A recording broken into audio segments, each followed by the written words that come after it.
Hey, good morning, everyone. It is Thursday, May 14th, 2020. Welcome to NPU Live. I'm Keri Rodriguez. And I'm Tim Langen. Whew, it's been quite a morning already. Anybody else having a little tricky morning? You know, things not going exactly according to plan. Are you thrown off schedule a little bit? Well, welcome to life in the quarantine. Week 9, we're getting through it. And if we can get through 5 o'clock tomorrow, we'll have made it to week 10. Could you imagine? I can't believe it. 10 weeks in quarantine. My first 10 weeks in quarantine. Who knew? Who knew it? Not on my list of 2020 resolutions. Yeah, you know, changing up, you know, having a pivot, move, you know, not getting your own way. You know, it's one of those mornings here in this house. But we hope you're having a smooth and easy morning. Who knows? Life is life. You know, it's life on life's terms. What are you going to do? Anyway, we're so glad that you're with us this morning and happy that you're joining us for this broadcast, reaching more than 1 million folks every single week through our channel of parent communication at 9 a.m. Of course, you know, it's this broadcast in English at noontime in Espanol, and at 2 o'clock for our families with children with special needs. You join Christina Laster. And then today's Dad to Dad. This is a busy day. That's right. This is a busy day. The only place, I don't know of another place where you can get a lively dad conversation. That's right. This is it. Maybe the park, but don't go there. That's right. Park Dad Conversation brought live to you through Facebook because, you know, dads need that connection too. We do. We have feelings too. We gotta talk. Yeah, it was very interesting. You guys are doing a fantastic job of expanding our universe. We were looking at the demographics of the National Parents Union Facebook.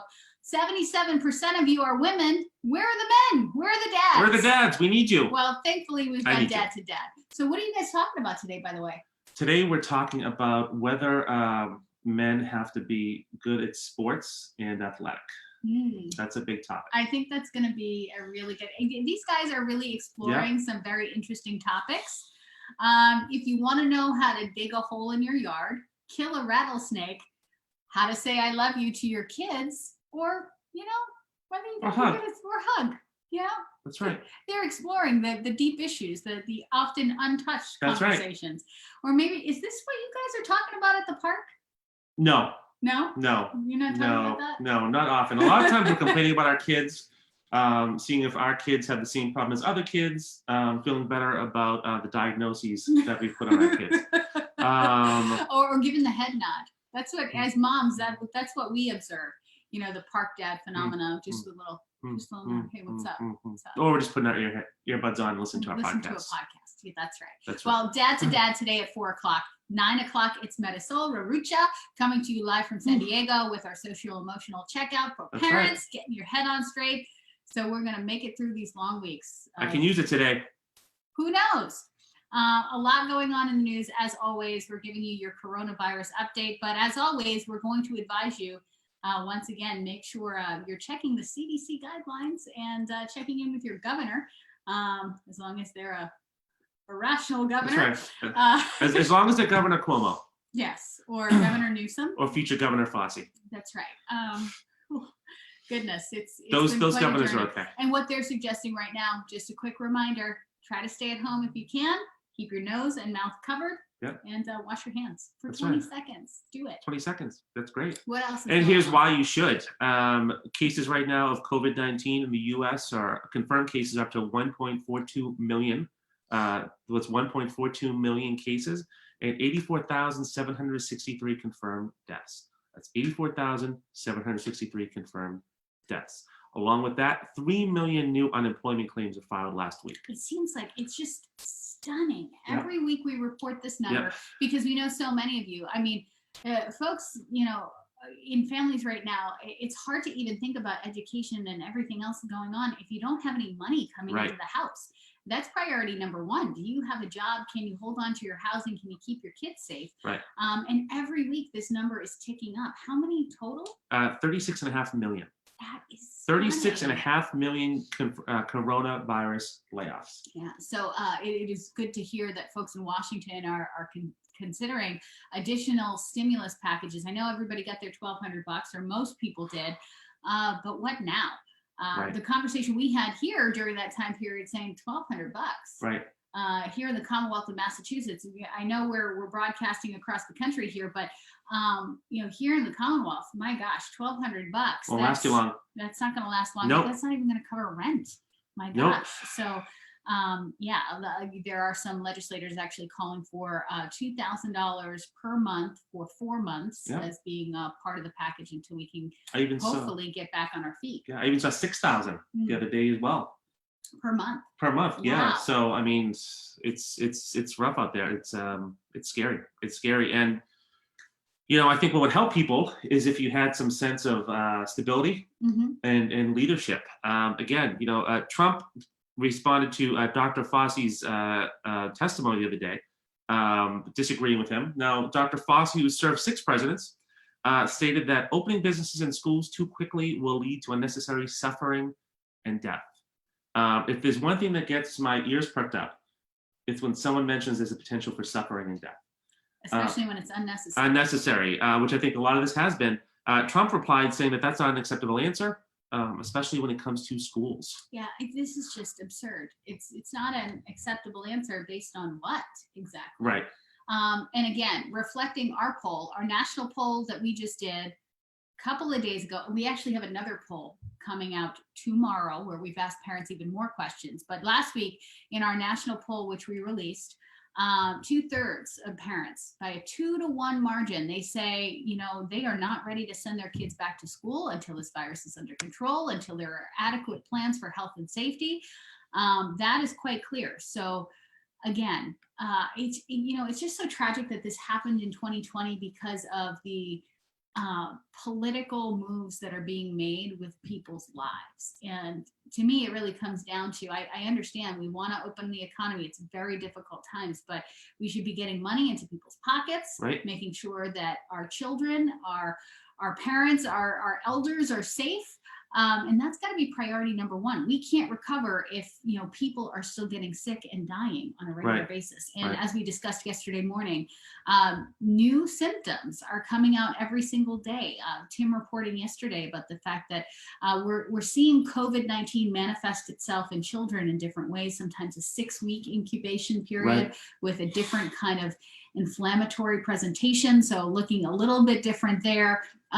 Folks, in your 40s, I know the initial, thought was that, only older people were suffering from and dying from COVID-19. We've seen lots of people in their 40s, moms and dads out there, not just getting COVID-19 in the typical respiratory presentation, but also strokes. Yeah, blood clots and strokes. There's just so much that we don't know about this virus and some of the symptoms and some of the ways it can affect your body. So again, really just scary times. But I hate to see politics come into this. It's just until you can assure us that our children are going to be safe, our communities are going to be safe.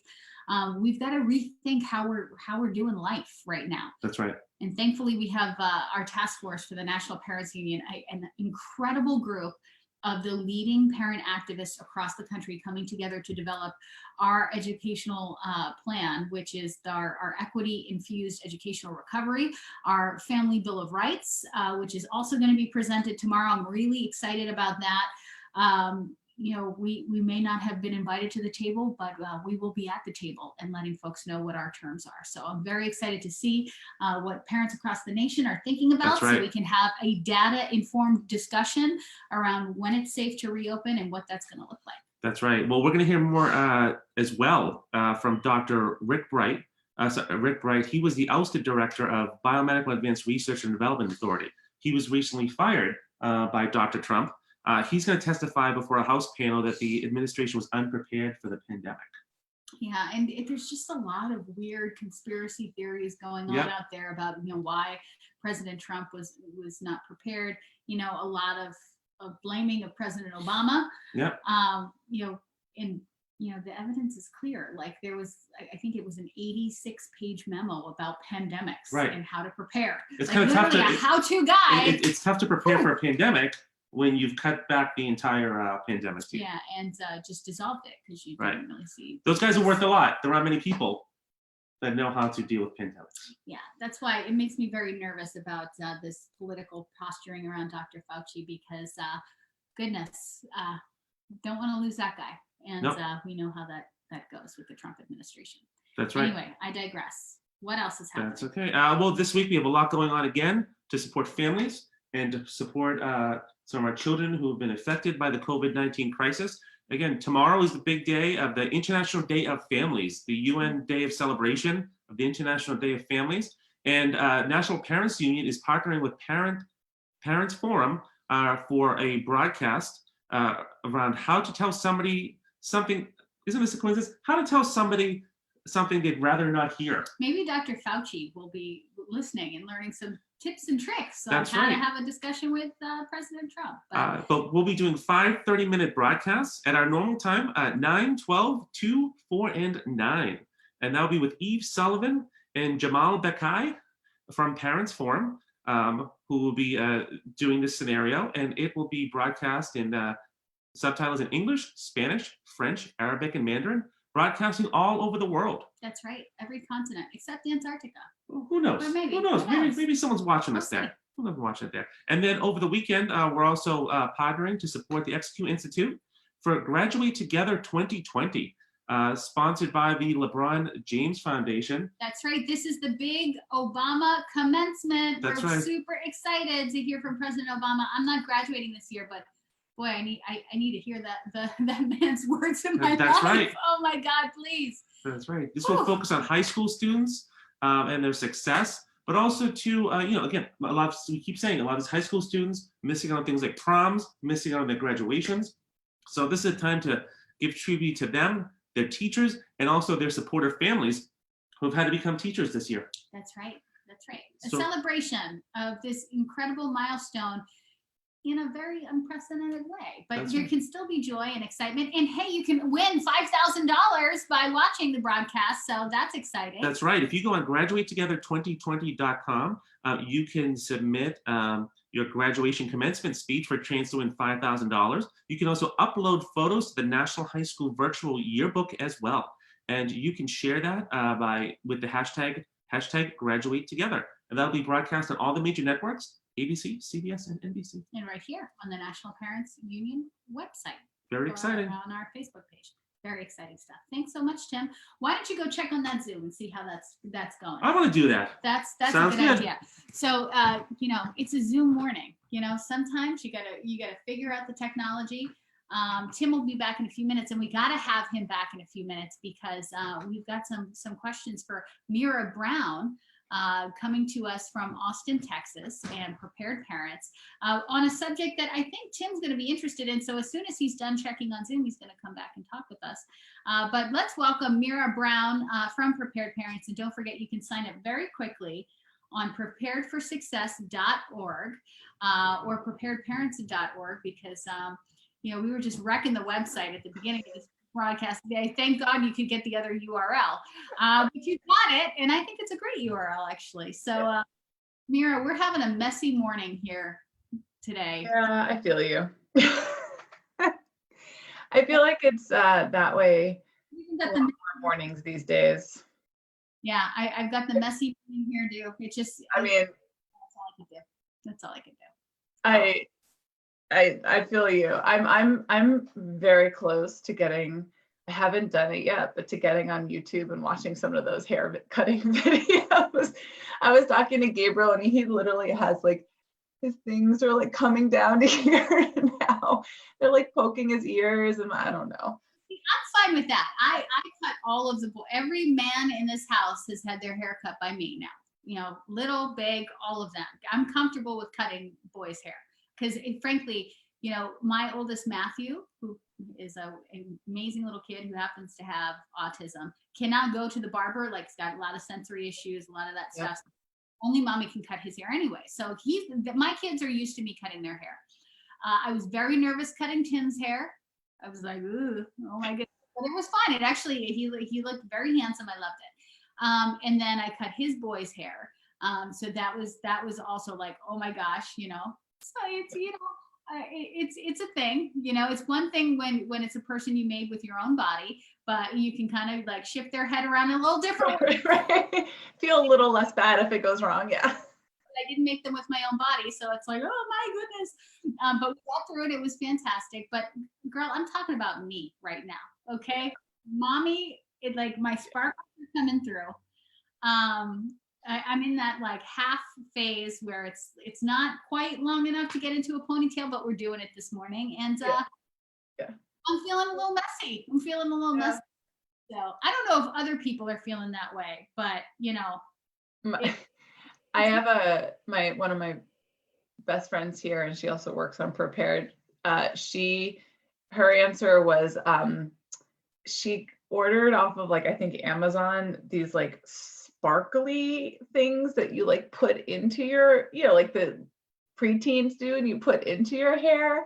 And at first I was like, why would you do that? And I was like, oh, well, actually, if you can't like get rid of the, the color and all of that. And I was like, maybe there's something to that.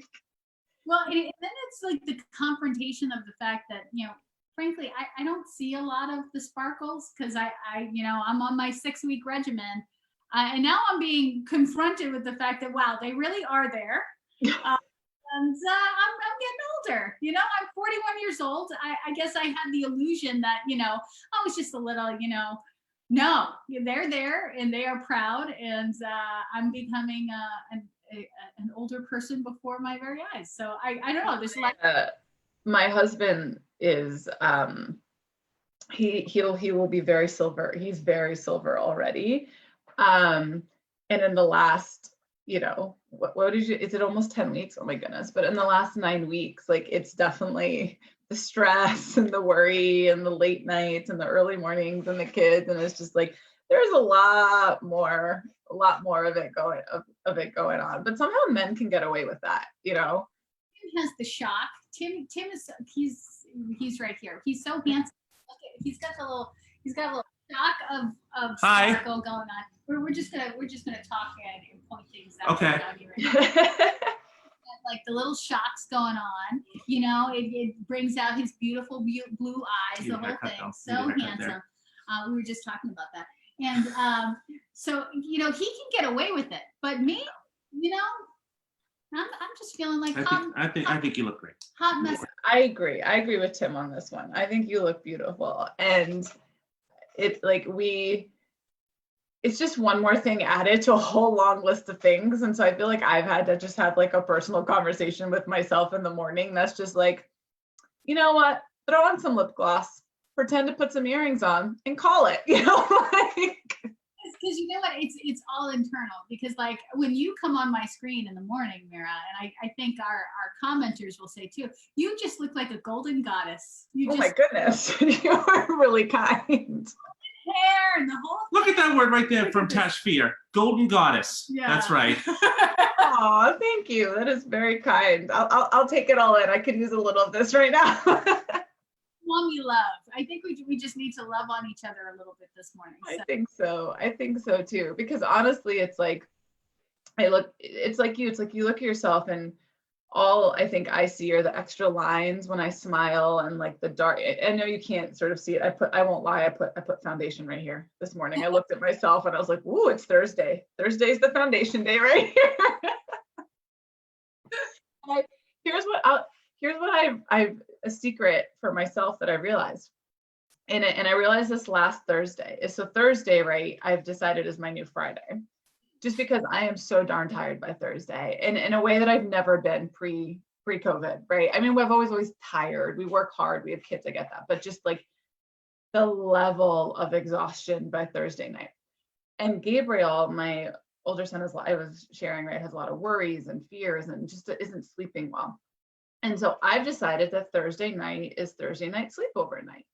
And now, right, he has a bunk bed, right? And we have like just a little twin mattress below his bunk bed.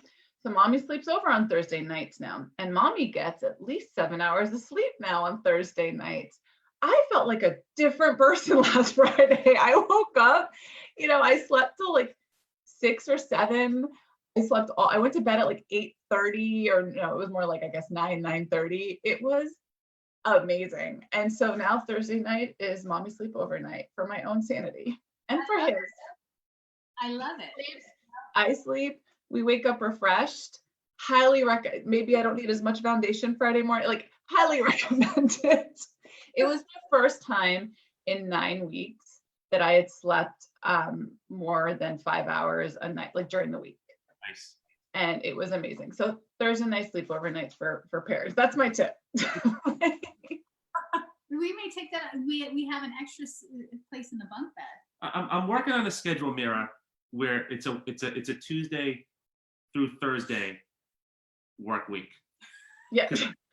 I've been 4-day work week book that came out or something, right?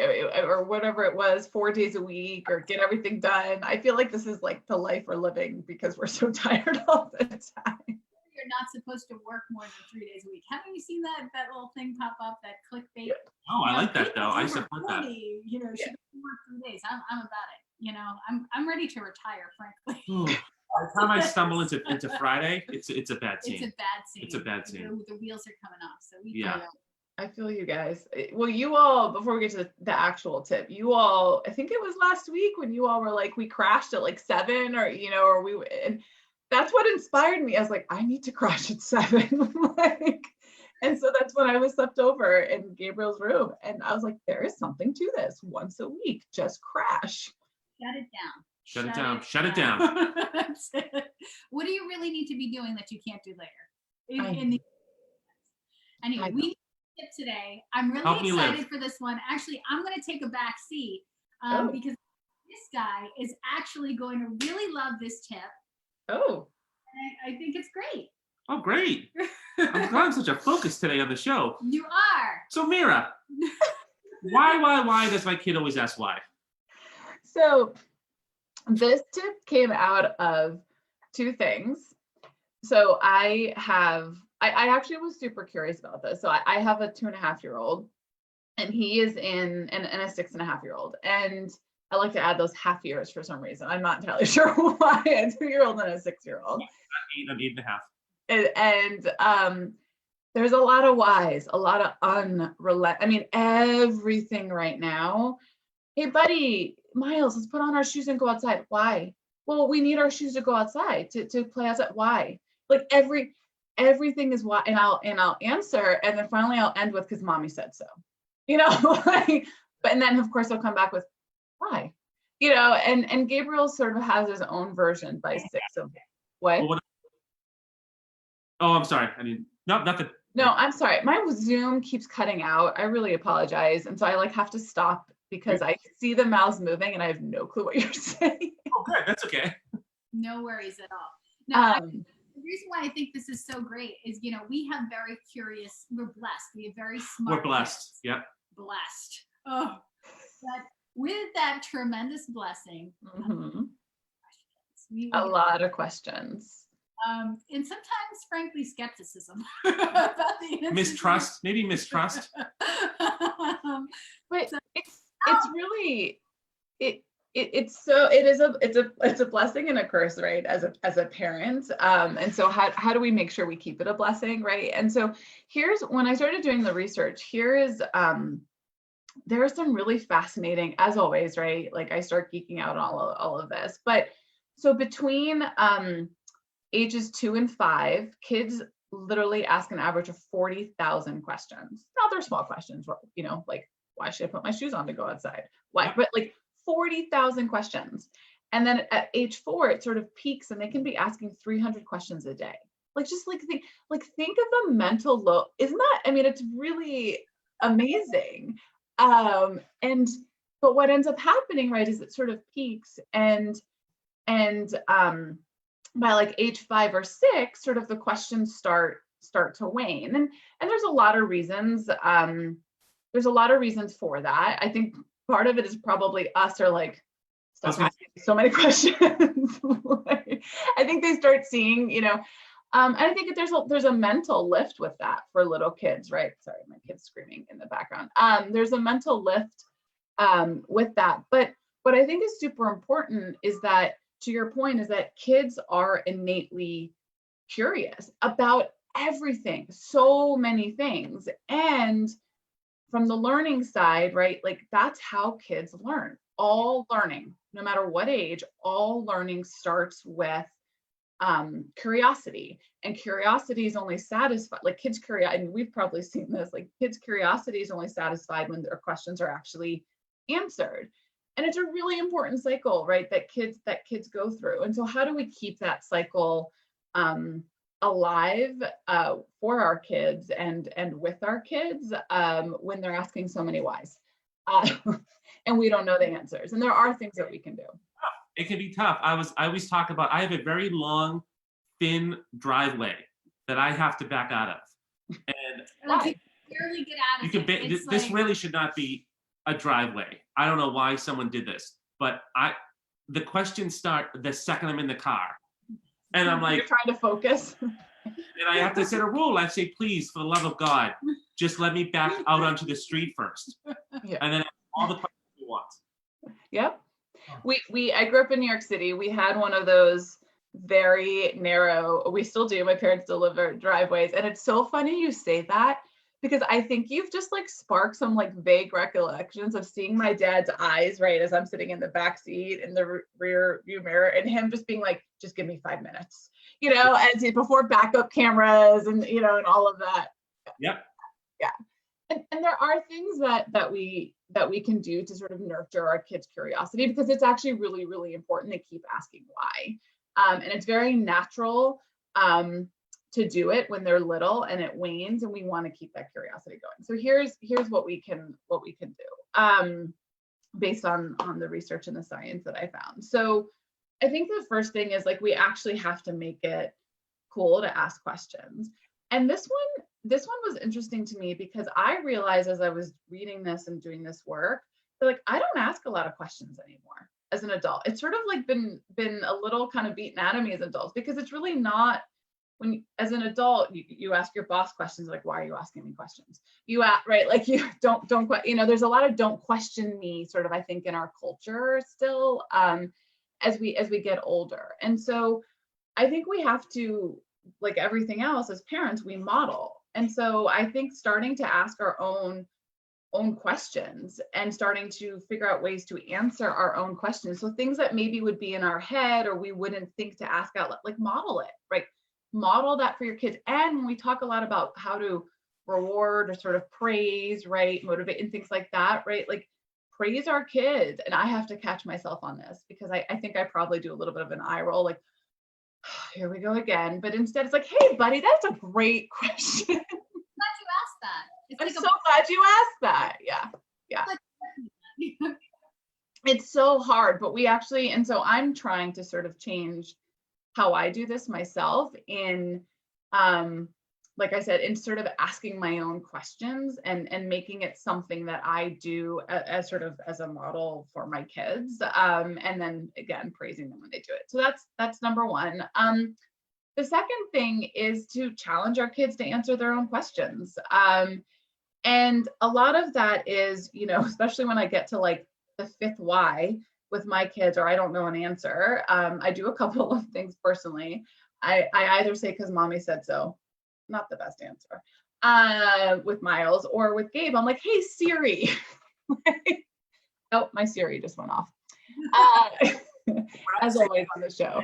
When we get home, you should look that up on the internet. And that's a great, right? Like, Google's our best friend here, but like, teaming up, in all seriousness, like, I will team up with Gabriel, because I don't know all the answers. Like, simple things that I probably should know, I don't know the answers to anymore. And question, Mara, because like my Miles does this a lot, and this may not be the right approach. So I need you to correct me, or at least workshop this with me a little bit. Because, Miles will ask me questions that I know he knows the answer to. mm-hmm. I know he knows the answer to. Yep. And so those can be a little bit frustrating, where like that's where my eye roll comes out. And I have started saying to him, Miles, I know you know the answer to this question. What do you think? And then I say, why are you asking me this question? What do you want to, do you need to talk something out with, because sometimes I feel like the questions are coming from, not that they're really curious or want to know why, but it's like they want to have like some of that one-on-one time with you. That's exactly it. Mm-hmm. And It's so that short burst of undivided attention, right? That they're craving or they're seeking. And what psychologists will say is to that is when kids ask why, first, like number one, they're not necessarily asking why in the way that we understand, like sort of the actual question, right? Or the term, right? Especially for younger kids. But what they're really saying is that this is interesting to me, or potentially interesting to me. Let's talk about it together, right? Like, let's spend some time together. And so a lot of the times, if you know they know the answer, they want that connection. They want that one-on-one time. And what we can also do, if we've already said, like, what do you think 60 times? It's also just like answering, like asking a different question, right? Or answering it in a different way that brings up sort of a different conversation or something else that they could potentially be curious about. But it is very much, hey, let's talk about, like, that's what they are seeking in that moment. And that's perfectly okay. And that's great, actually, right? And like bringing it around to their curiosity and taking it in a completely different direction is something else, is totally something that we can do as parents. And the only other thing I would say on this is that there's nothing wrong with sort of turning, like giving it to our kid to take the lead, right? Teachers and educators do this all the time in the classroom. You have 25 plus kids who are all asking questions. Or what drives me nuts is when Gabriel says, I don't know, right? Like, or, you know, he'll ask me a question and I'll be like, well, what do you think, buddy? I don't know. Or he'll say, just tell me the answer, mommy, you know, and it's like, no, like, I want you to take, right? And as educators, they do this all the time. It's called inquiry-based learning, right? They want to engage our kids, excuse me. And they want, like, our kids to learn something new. And my neighbor's backing in, can you see? To his driveway. And they want kids to take responsibility, right, for their learning. And this is a great way to, like, help our kids start using, like, answering their own questions and sort of taking responsibility for their learning and for their curiosity. And so you know, what do you think? Or what would happen if? Or why could that be, right, type of responses are awesome. And in the end, Google is a great, because sometimes we don't know all the answers. And especially in the world of Google, how can we know all the answers anymore, right? And so looking it up together, being in it together, sort of putting some of the responsibility on them is a great way to also keep that curiosity flowing and keep the whys flowing for our kids, because it is in the end how they learn.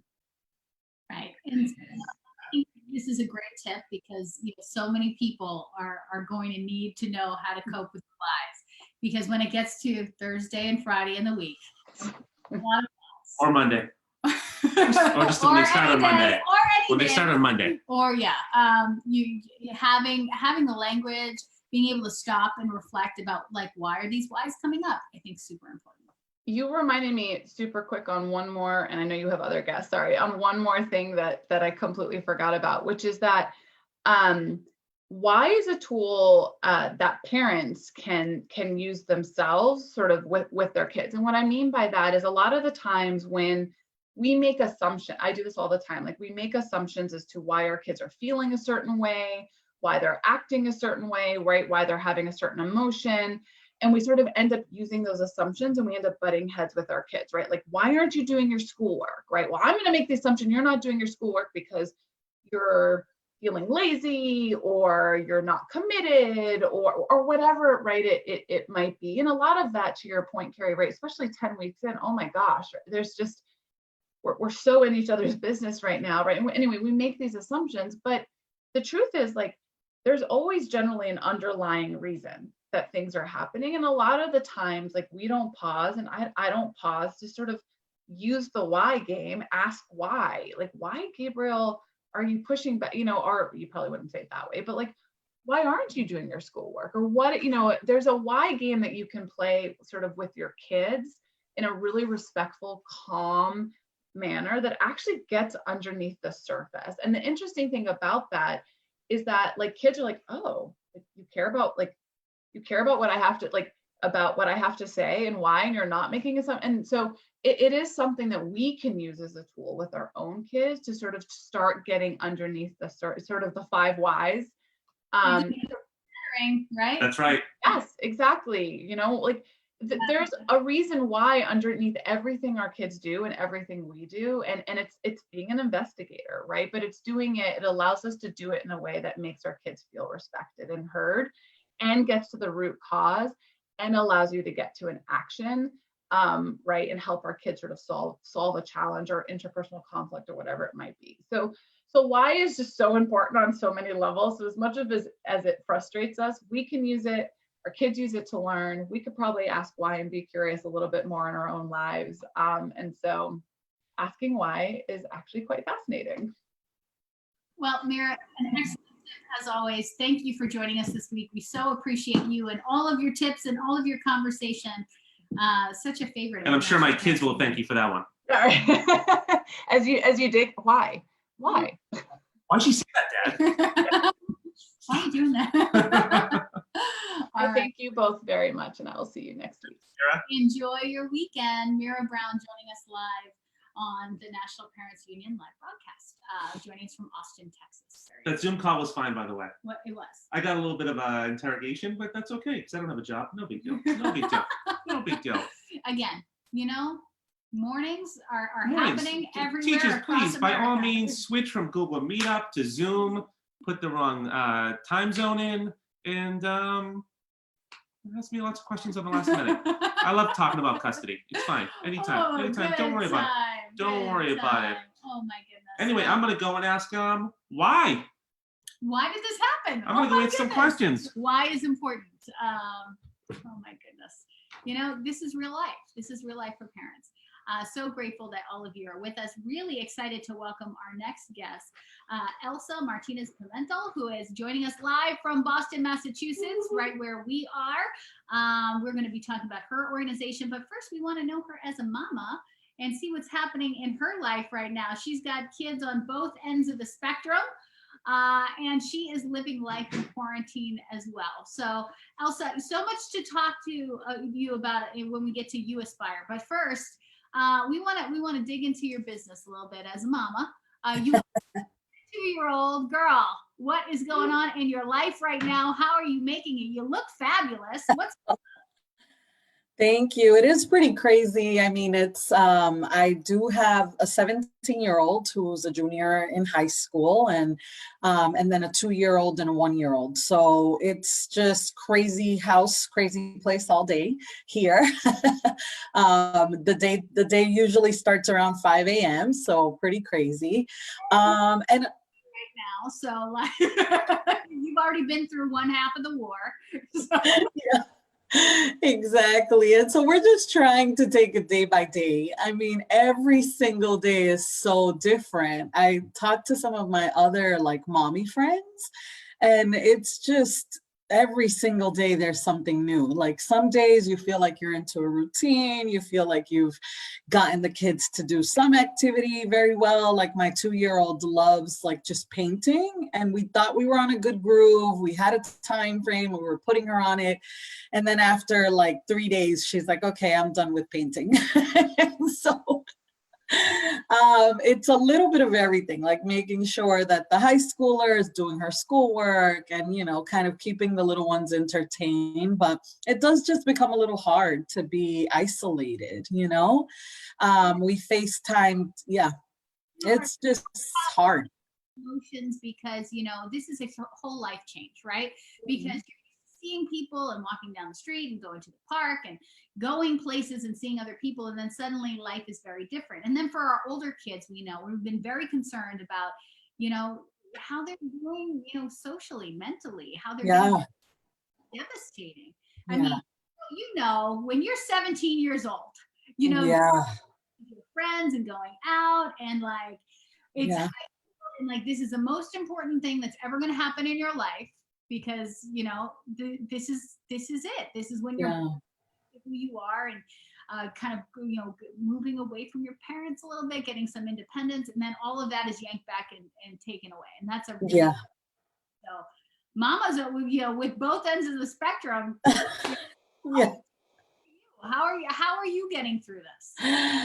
I mean, I think that some days are harder than others, so trying to keep everything in perspective, trying my best to kind of like use the supports around me. So just last night after I put my kids to bed, I logged on to like a Zoom call with a friend and with my sister and with a few others, just to like kind of talk about our day, do a little reflecting, like just kind of vent. And so I think also trying to get out for a walk. That's part of what I try to do at some point during the day, either when I'm done with work or at some point with the girls.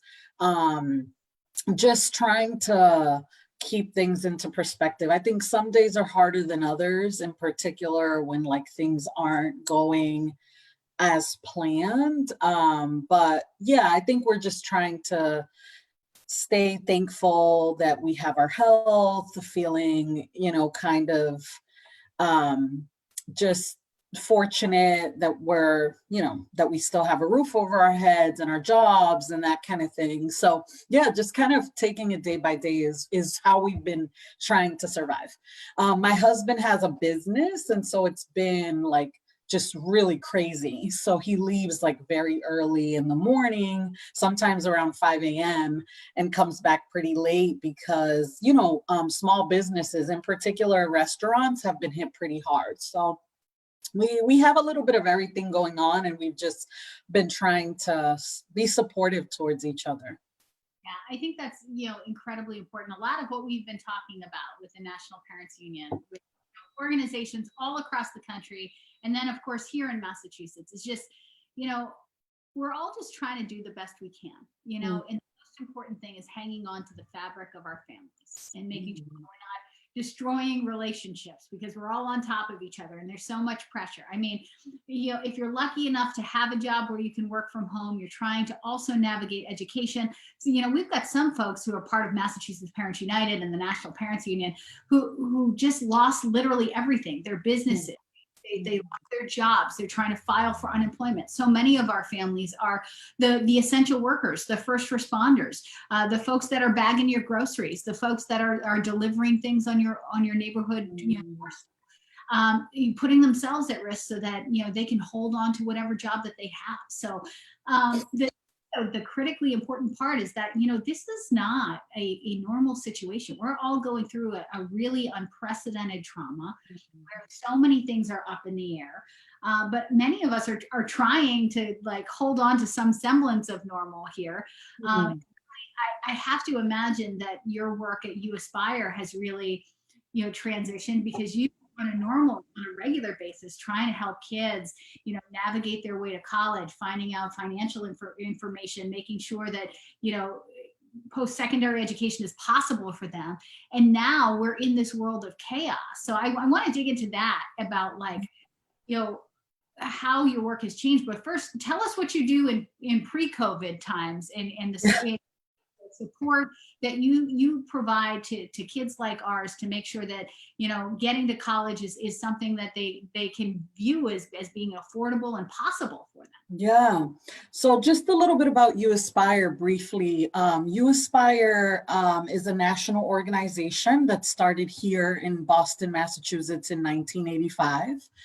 And so now we're national. We have direct service sites in Massachusetts, New York, and the Bay Area. So those are kind of like our direct service sites. We also provide training and technical assistance nationally to practitioners and school districts and so on.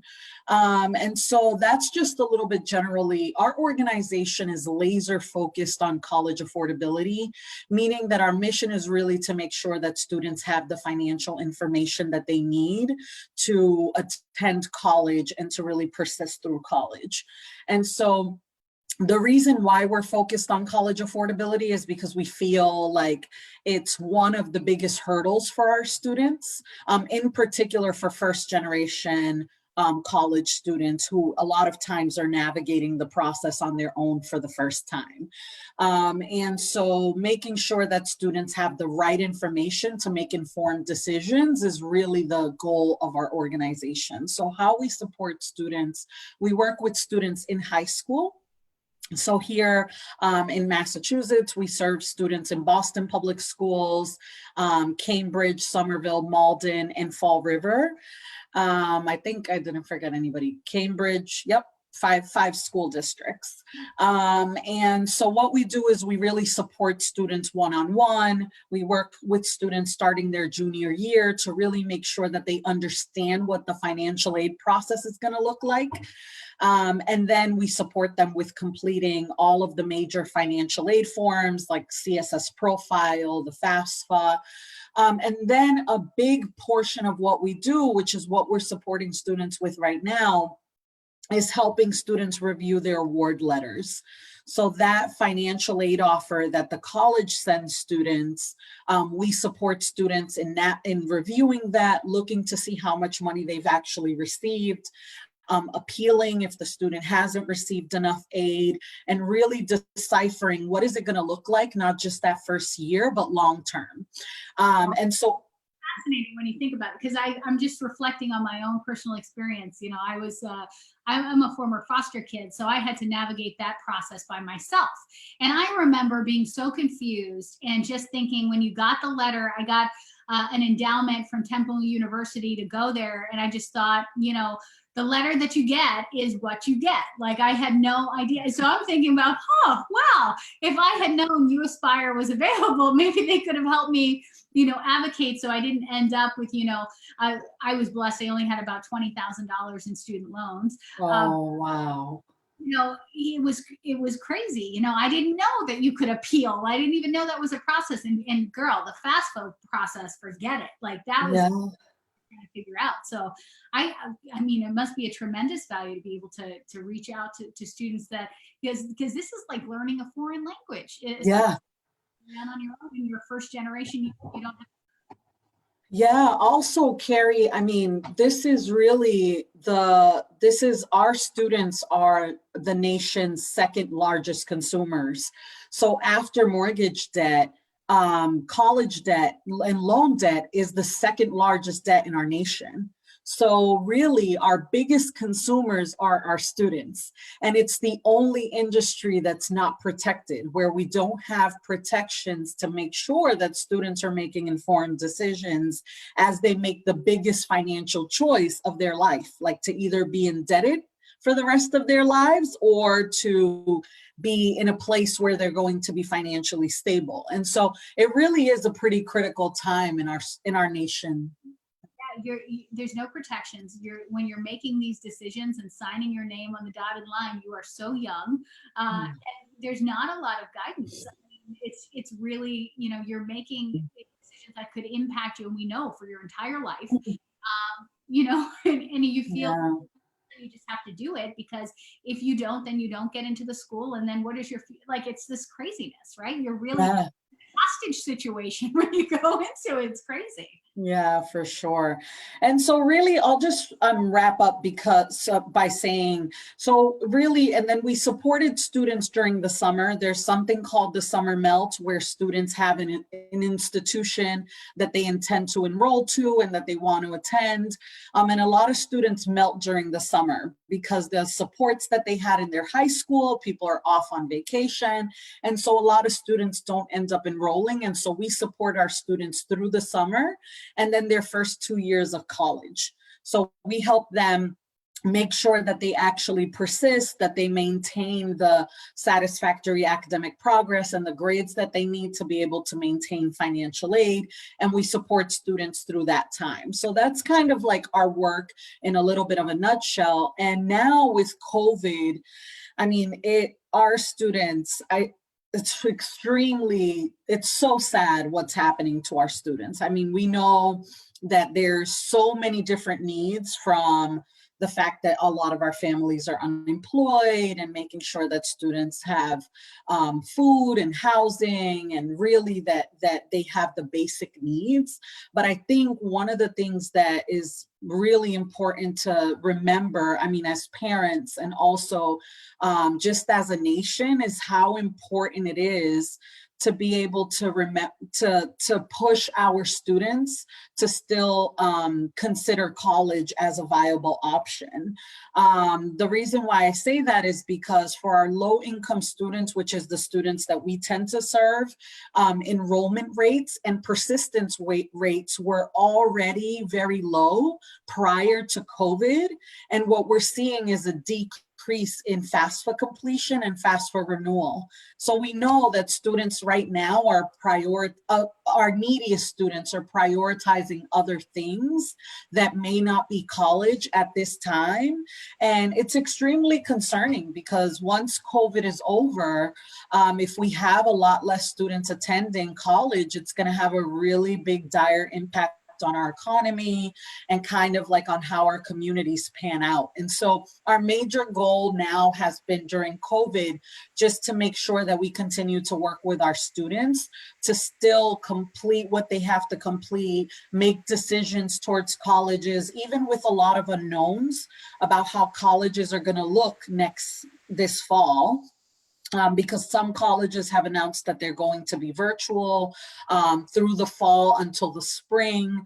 Some colleges haven't made that decision yet. So we've just been trying to support students to understand that regardless of the unknowns, they should still be moving forward with some of the college decisions. Also, let's get into a couple of pieces of that. The college persistence and frankly, the completion, especially in the Latino community, which we are, always, lifting up in Massachusetts Parents United. It's, culturally, I know it was like this in my family, get done with school as quickly as you possibly can, because you need to go get a job to go and help. That's like even college and going through, you're already done with high school. You're going to go through another 4 years. You're going to go through another 2 years, whatever it is. It's like, wrap it up. Like we got to get you into the workforce is kind of the cultural like bias within us.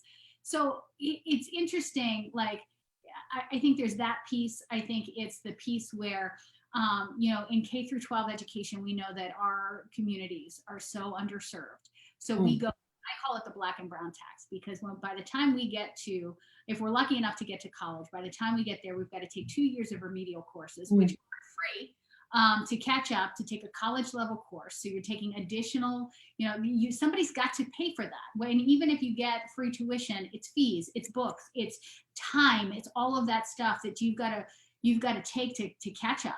And then you're taking college level courses. It's almost like a 6-year college program. It's additional money. It's all of this extra burden because of, the problems with K through 12. And sometimes, we, in the best of times, we just end up burning out saying like, listen, I got to go and work full time. Like, you don't know my life. Like, I don't have the luxury of, being able to go to, like, my mom is struggling. My mom is, all of this kind of stuff that additional burden on us. And now in post-COVID times, what we're hearing from families too, and what we're experiencing right now is that, the idea of going to college where you don't know what college is going to look like, and the idea that you're going to pay full tuition to have a virtual computer experience, like, and taking on all of that debt, can you talk us through like how you're having conversations with students about the value of that and why you have to remain in the process and why it's important?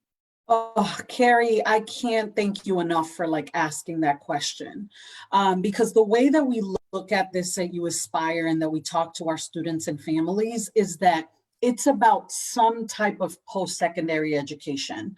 So we say to families and to students, we're not necessarily recommending that a student attend a 2-year college or a 4-year college, but some type of post-secondary plan is what's important. I'll give some examples. I mean, at least here in Massachusetts, but there are so many different types of programs nationally.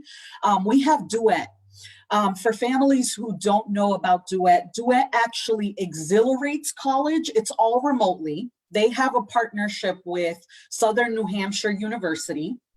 Your degree is from Southern New Hampshire University. So when you graduate, it doesn't have any type of weird acclamation to it. It's the Southern New Hampshire University degree. You can either go through and do a bachelor's degree or an associate's degree. And it's all exhilarated. So a student ends up paying roughly maybe about $26,000 for all 4 years for a bachelor's degree. And so it's fast. What the program does is they have coaches who work with you, and the design of the program is just incredible. So I can go on, but I'm just giving examples of programs. The coaches that will coach you through the entire program are here in the local area, will call you, will guide you through curriculum. If your professor can't, you also have the opportunity to like resubmit assignments till you master the content. So which means that there's never like, you didn't master it, you get an F. You can resubmit as many times just till you master the content. The point being is that this program in particular, the coaches really match you to a career opportunity as well. So what they're doing is a ton of career exploration. And if you have a job, they want to help you gain another job that will help you get closer to your career goal. So they're doing a lot that's side by side related to job placement and also making sure that you graduate on time and fast without accumulating a lot of debt. So that's one example, and that's an online program, it's not new. So a lot of students have been doing it for a while, and it's fully online. So for students who work and for students who have other responsibilities, it ends up working really well. Europe is another example of that. Some students may decide, right now I really need to figure out like what I need to work. I need to be able to support my family. And so that's another great example. They match you up to a career opportunity. You get paid in the process. And so those are just some examples. Some students who we work with are like very hands-on, and are like, I really want to do something that's hands-on right away. We'll help them sign up for the automotive program at Mass Bay Community College. So really what we're saying to families is some type of post-secondary plan. So when we work with students, it's not just about 2 or 4 year colleges. We're really exploring the full gamut of like, some students want to join the union, the carpentry union, or they want to do the NSTAR program at Bunker Hill because they really want to get into they want to work fast, they want to get their degree fast, and they want to be able to get into an employment opportunity that's going to generate dollars fast. And the NSTAR program at Bunker Hill Community College is amazing. So some of those are just 3 examples of some of the ways that we tell families it's really about having some type of post-secondary option. And then the other thing that I will say, just as a person of color, first generation college student, I come from a single family household. I will just say the one thing that I say to students and families, regardless of how hard this time is or any time to think about post-secondary education, is that we should not be waiting. Because communities that are not communities of color, white communities, affluent communities, are thinking about college all the time. They're not second guessing it. They are preparing their students for college from the time that kids are babies. So when they get to high school, they're not even thinking about whether it's a yes or no. They just know that they're going and that they're going to make it happen. And so, yeah. And so I always say, one of the reasons why our communities, aren't exhilarating as fast as we should, although we have multiple language skills, although our communities have so many skills, is because of the fact that we're really putting off like higher education. We're either taking time off or taking longer to graduate, or not pursuing. And I think that the value of a degree is still extremely important. So back to what I said, I don't mean to say that it has to be a 4-year degree or a 2-year degree, but some type of post-secondary plan that's going to get you to your goal, whether that's a 2-year culinary program at Bunker Hill. Regardless of what it is, it helps you get closer to that path to be able to get paid more dollars. During this epidemic, we've seen that the families and the people who have been able to maintain jobs are people who have careers, and that's the one thing that I continue to say to like everyone that I come across, like, we know that this is extremely important, because without this, our communities won't be able to get to the next step and exhilarate their lives. Elsa, you are extraordinary. We love your direct service, but we want to dig in more to the mindset shift and the advocacy piece. And I hope you'll come back. And I also want to introduce you to our Massachusetts audience with Massachusetts Parents United, because I think, you know, changing the minds of parents, whether, you know, they've got second graders or they've got 12th graders around college and what is possible and what is necessary. We all have big dreams for our kids, but what are we basing? Are we basing those dreams out of fear, or are we doing it from a place of power? I think is the mind shift that needs to happen for parents, so we can empower our kids and get them on the right path. But we thank you so much for joining us this morning. A lot for us to chew on. I'm so glad to know that you are doing this work with our kids and our communities, and I hope we'll talk to you again soon. Thank you, Keri. Thank you so much for your time. All right, Elsa Martinez joining us live from Boston, a neighbor, on the National Parents Union broadcast, but not just in Boston, in the Bay Area. I think she said in DC as well. So exciting. That's great. Very exciting. That's it for our Thursday morning broadcast of the National Parents Union Live. Don't forget, at noon in Espanol. I hope you'll be with us 4 o'clock, Dad to Dad, with this big guy right here. Lots of fun talking about sports. It's going to be a busy Thursday. Do you have to be athletic as a dad? We're going to get that question Let me know. answered today. Okay. Have a great day. We'll see you tomorrow. Bye, everyone.